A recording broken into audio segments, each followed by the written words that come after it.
Shalom, selamat malam, saudara-saudara yang dikasihi Tuhan Yesus Kristus. Selamat berjumpa dalam renungan pada malam hari ini, doa dan harapan saya.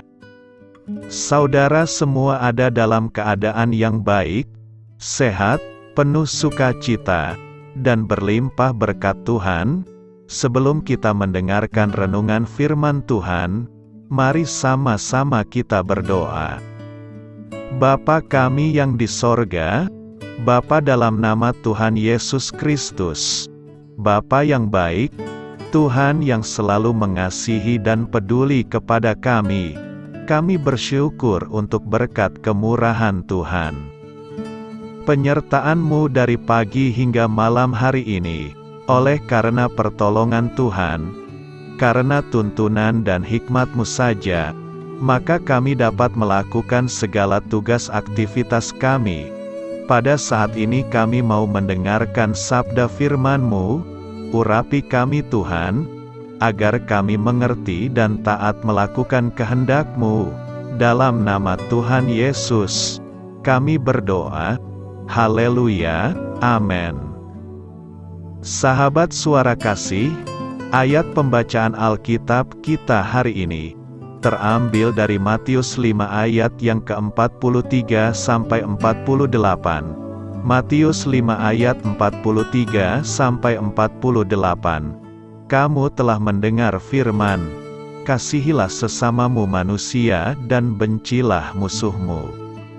Tetapi aku berkata kepadamu, kasihilah musuhmu, dan berdoalah bagi mereka yang menganiaya kamu, karena dengan demikianlah, kamu menjadi anak-anak Bapamu yang di sorga, yang menerbitkan matahari bagi orang yang jahat dan orang yang baik, dan menurunkan hujan bagi orang yang benar dan orang yang tidak benar.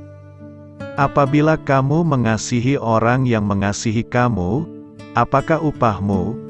Bukankah pemungut cukai juga berbuat demikian? Dan apabila kamu hanya memberi salam kepada saudara-saudaramu saja, apakah lebihnya daripada perbuatan orang lain? Bukankah orang yang tidak mengenal Allah pun berbuat demikian? Karena itu haruslah kamu sempurna, sama seperti Bapamu yang di sorga adalah sempurna. Sahabat suara kasih, ayat emas renungan kita hari ini adalah Matius 5 ayat 44 sampai 45. Tetapi aku berkata kepadamu, kasihilah musuhmu dan berdoalah bagi mereka yang menganiaya kamu, karena dengan demikianlah kamu menjadi anak-anak Bapamu yang di sorga, yang menerbitkan matahari bagi orang yang jahat dan orang yang baik, dan menurunkan hujan bagi orang yang benar dan orang yang tidak benar. Judul renungan kita hari ini adalah Dibebaskan dari Kepahitan Kita, ditulis oleh Anne Farrell. Sahabat suara kasih, saya tahu itu salah, tetapi saya tidak bisa menahan diri untuk tidak marah kepada ibu dari salah satu teman anak-anak saya. Guru anak saya menghubungi untuk mengingatkan saya soal beberapa hal yang dia lakukan untuk mencoba menyabotase putri saya. Saya ingin sekali segera bertindak dan memberinya pemahaman. Tanpa sadar, saya membiarkan benih kepahitan tinggal di dalam hati saya. Saya memutuskan untuk menganggap dia sebagai musuh.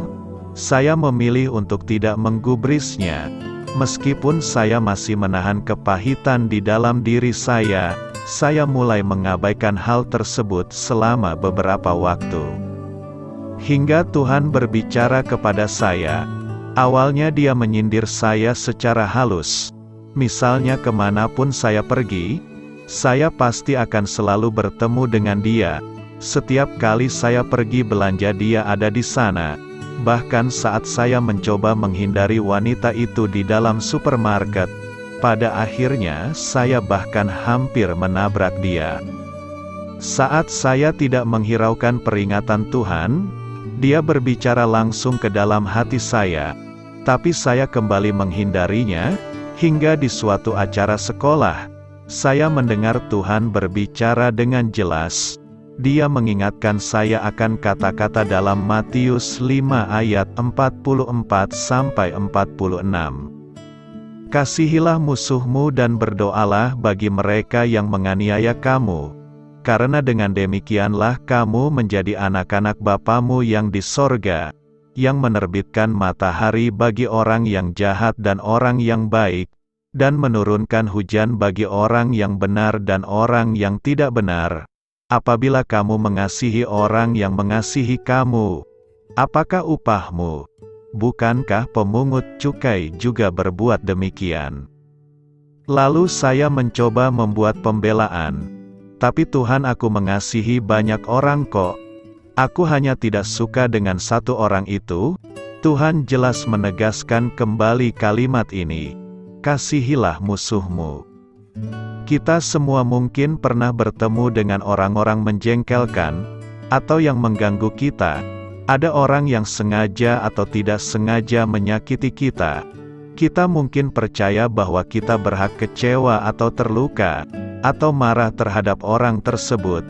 Kadang jika kita jujur, kita bisa merespon secara berlebihan.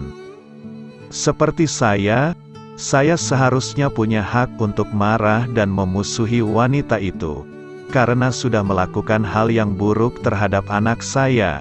Tapi apakah saya harus melakukannya?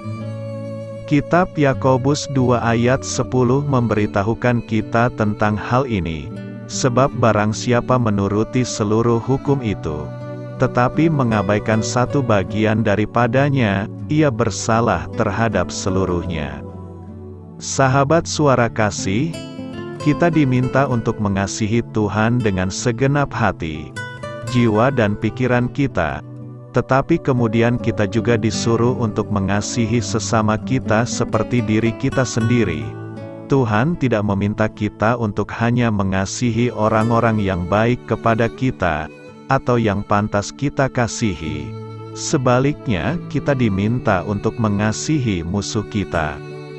Ibrani 12 ayat 3 mengatakan, ingatlah selalu akan Dia, yang tekun menanggung bantahan yang sehebat itu terhadap dirinya, dari pihak orang-orang berdosa, supaya jangan kamu menjadi lemah dan putus asa.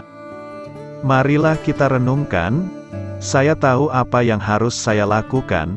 Saya memutuskan untuk menghubungi wanita itu, dan mengundangkan untuk minum kopi. Saya meminta Roh Kudus untuk menolong saya mengesampingkan ego, dan memberi saya kasih dan pengampunan. Roh Kudus menuntun saya dan kondisinya segera berubah. Sembari minum kopi, kami tertawa, kami berbagi banyak hal. Saya ada di posisi ini karena saya memilih untuk taat, sehingga pada akhirnya saya dibebaskan dari kepahitan dan saya diberkati. Amin. Tuhan Yesus memberkati. Saudara yang terkasih, demikianlah renungan kita pada malam hari ini. Semoga menjadi berkat dan kebaikan bagi kita semuanya. Dan untuk menutup renungan kita pada malam hari ini, marilah kita berdoa.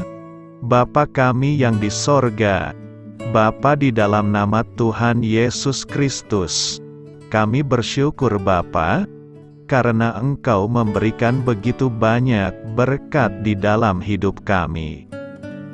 Ajarlah kami Bapa, untuk selalu mengucap syukur kepadamu setiap hari. Terima kasih juga Bapa, untuk pertolongan, penyertaan, dan juga atas berkat-Mu. Kami berbahagia dan bersyukur Bapa, atas kebaikan Tuhan di dalam hidup kami. Terima kasih untuk penyertaan-Mu Bapa, di sepanjang hari yang telah kami lewati. Hingga pada malam hari ini, kami boleh bersyukur lagi di hadapan-Mu Bapa, melalui doa dan renungan malam hari ini. Terima kasih untuk firman-Mu pada hari ini Tuhan. Kami mau belajar dan terus belajar tentang firman-Mu. Firman-Mu yang menguatkan dan meneguhkan iman percaya kami. Firman-Mu yang mengubahkan kehidupan kami. Kami mau melakukan firman-Mu Bapa, di sepanjang kehidupan kami, agar kami menjadi kuat, berjalan bersama dengan Engkau. Terima kasih Bapa, untuk nafas kehidupan yang masih Engkau berikan. Kami mau pakai kehidupan kami, untuk hormat dan kemuliaan nama-Mu. Kiranya Engkau selalu memberkati hidup kami, keluarga kami, sanak saudara kami, daerah tempat tinggal kami, bangsa dan negara kami, pemerintah-pemerintah kami. Biarlah semuanya dalam perlindungan-Mu Bapa, dan jadilah sesuai kehendak-Mu yang terbaik, di dalam hidup kami. Bapa, hamba berdoa untuk saudara-saudara kami, yang sudah mendengarkan renungan pada malam hari ini. Biarlah yang saat ini sedang mengalami sakit penyakit, pergumulan masalah, kebutuhan ekonomi, kiranya Engkau jamah, sembuhkan dan pulihkan kehidupan mereka. Berkati perekonomian mereka, serta berikan jalan keluar, di setiap masalah kehidupan yang sedang mereka hadapi. Ajarlah kami juga Bapa, untuk selalu berharap dan percaya kepada Tuhan Yesus. Pada malam hari ini Bapa, kami akan beristirahat dalam tidur kami. Kiranya Engkau sertai dan lindungi kami di sepanjang malam ini, sehingga kami boleh bangun besok pagi, dengan tubuh yang sehat, kuat, serta diberkati Tuhan. Terima kasih Bapa. Inilah yang menjadi doa dan permohonan kami. Dalam nama Tuhan Yesus, kami berdoa. Amin.